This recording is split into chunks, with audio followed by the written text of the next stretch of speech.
Good morning everyone. মাম্মাম অনেক দিন পরে পরোটা বানিয়েছিল, তো সেটা দিয়ে আজকে ব্রেকফাস্টটা কমপ্লিট করলাম। আমি এই সুন্দর দেখতে ব্রেসলেটটা মিশোতে অর্ডার করেছি। তারপর মাম্মাম এনেছিল আইসক্রিম।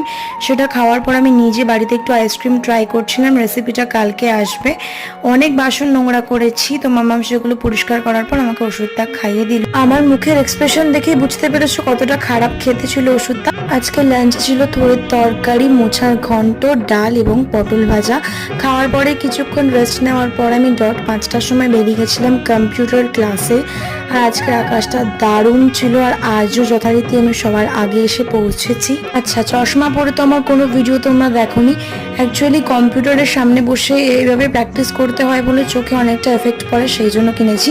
তো এই ব্রেসলেটটা আমি মিশোতে 94 রুপিস দিয়ে অর্ডার করেছি। সেটা আমি ক্লাস থেকে আসার সময় মেকআপের একটা দোকান থেকে মাত্র 10 টাকায় কিনেছি।